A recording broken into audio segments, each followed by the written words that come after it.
I would say knowing your numbers first off, because you talk to people all the time and, you know, no one really wants to know what that number is. It's like, we told people, I was like, oh, I don't have no idea because I never calculated it because I never thought about paying it off. So knowing how much debt you have to pay off is going to be ideal just by calculating all the expenses you have, all the student loans, car loans, whatever it may be. So knowing what that end goal is will probably be the first step for us.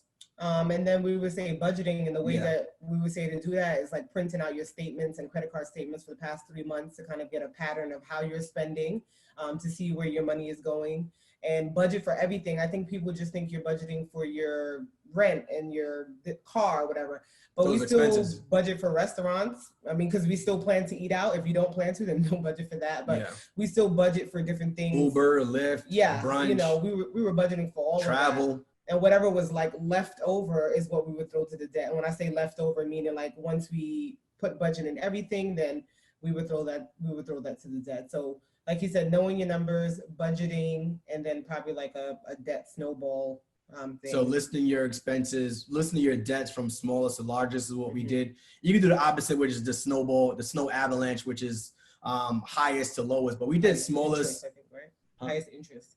It would just be highest. Oh, just highest in general. So we listed our debts from smallest to largest, and what that allowed us to do was, if we had like a $2,000 credit card, we would just put the minimum on everything else and just focus on that $2,000 credit card. Once that credit card is paid off, you now move those payments to the next debt. And what that did was it allowed us to start getting that snowball where we're starting to see we're paying off debt. Now, if you start from the largest to smallest, or let's say highest interest rate, that may be, you know, 20, 30,000. And you may be a year stuck. So now you're like, oh my God, I got $20,000 to pay. And now you're focusing on that one debt, which means that you're probably going to start doing other things and not focus on paying off that debt. So, and just starting from the smallest, like you said, allows for you to celebrate those small goals. Exactly. Well. So if you did that 2,000, you can celebrate however you choose to. But we got one of my close friends. He was like, I'm going to start my credit cards. So he took his smallest 3 credit cards.